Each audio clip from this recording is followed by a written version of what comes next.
The giants beheaded by the mythic warrior hero were deformed monsters threatening the natural order.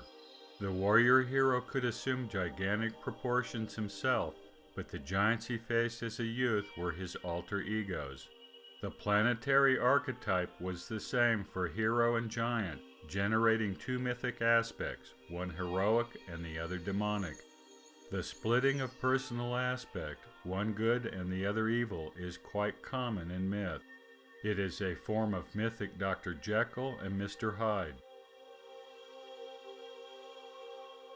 The beheading of the giant was a series of events involving Mars and other aspects of the polar configuration.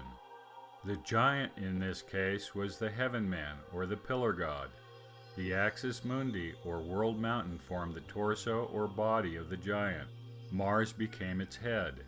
The crescent on Saturn, generated by the light of the sun, became the upraised arms of this gigantic human form.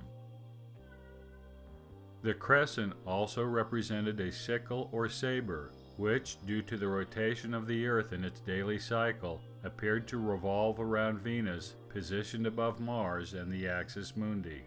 As the crescent rotated, it was seen to pass through the torso of the Heaven Man. The sword was, in effect, severing the head of the giant from its body.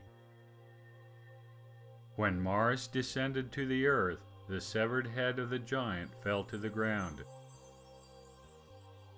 Alternatively, the sword used to behead the giant Heaven Man was a long sword like Arthur's Excalibur.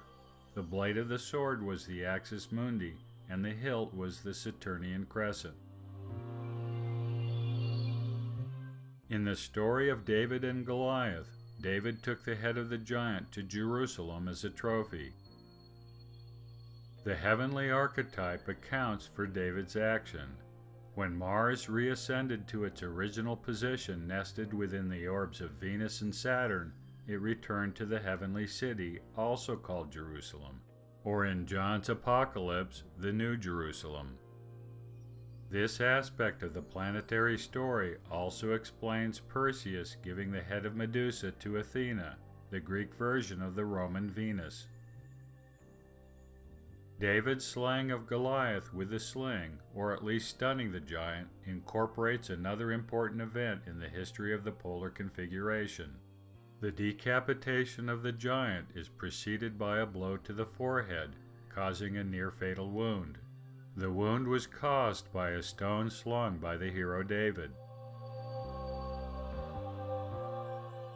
The giant of Mount St. Michael was wounded in the forehead by Arthur with Excalibur.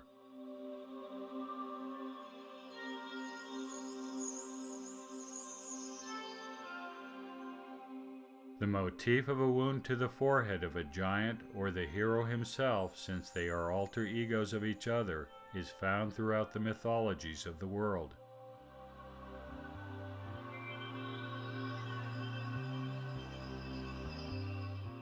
As we noted, the head of the giant and of the hero was the planet Mars.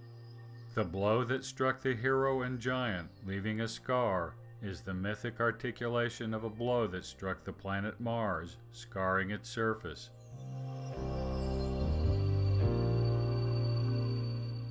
Ancient mankind witnessed a tremendous lightning bolt, symbolized by the sword of Arthur, strike the planet and scar its surface. As the discharge scoured the surface of Mars, it gouged out rock and soil, sending it into the atmosphere and in some cases into space. This was the blood gushing from the giant's wound. The scar is still visible today. It is called Valles Marineris.